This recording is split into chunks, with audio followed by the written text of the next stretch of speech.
We're looking at an option of expanding our fleet and expanding our capacities in the market. And there are options available across three domains. One is in terms of, there is a, as you're aware that there is a low-cost airline is up for sale. Plus the normal options of either you can buy aircrafts to add to our fleet or you can lease aircrafts.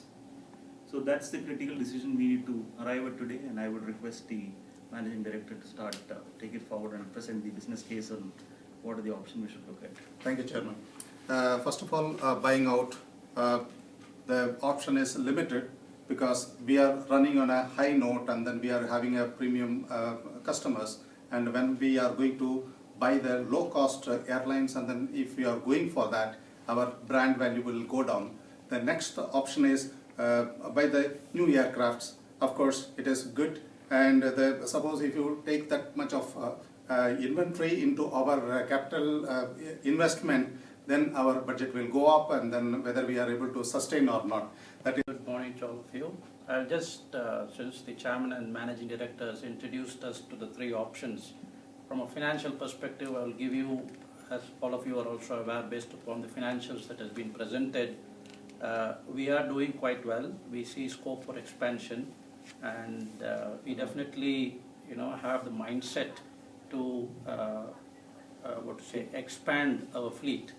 So, given the three options, as the two gentlemen have told us, we had done a survey from the business development point of view on whether to go in for a low-cost airline or for our for expanding our premium line.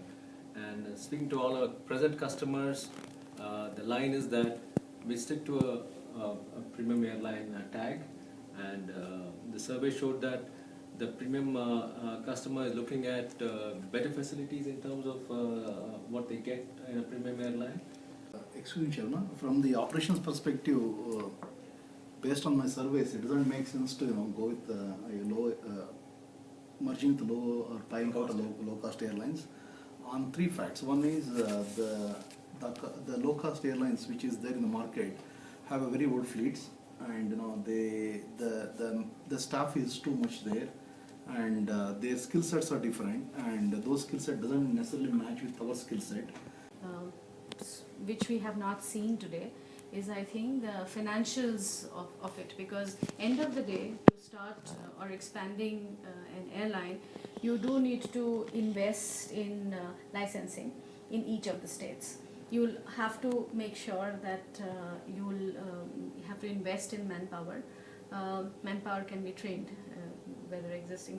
So all that gearing up plan, whether it works out financially or not, that comparison, I don't think so they've seen it on board. So probably we would like to see, a little bit more details on that, to see what is this low-cost airline whom we have even considered.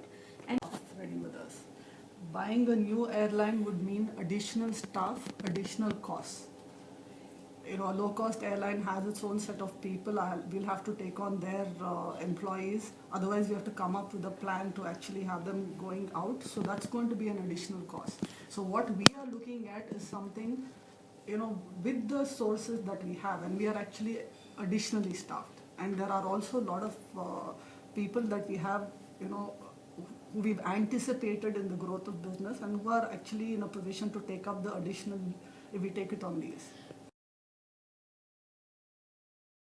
Time.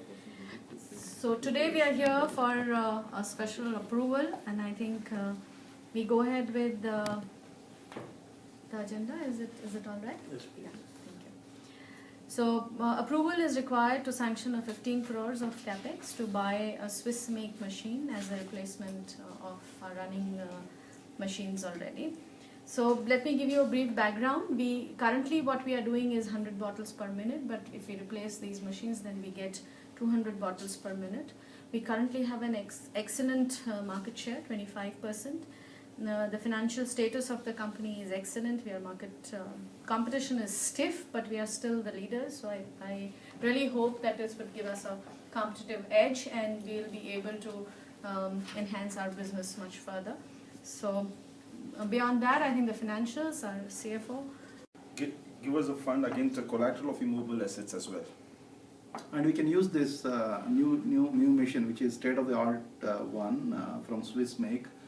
We can use that as a collateral as well. That itself cost 14 plus crores, To this HR development, where the existing manpower can be upgraded their skills so that they are motivated. Second one is they can acquire the skill based on the training we are going to adopt in the foreign countries, that is in Switzerland. Second one is the critical manpower, one or two can be hired from this recommendation of the machinery, that is from Swiss machineries.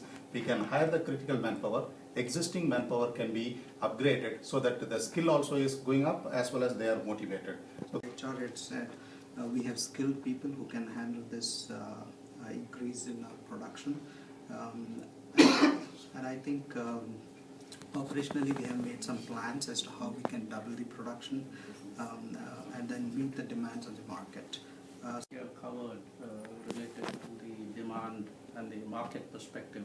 What I would like to ask, just so that we are all on the same page, is from a technical aspect.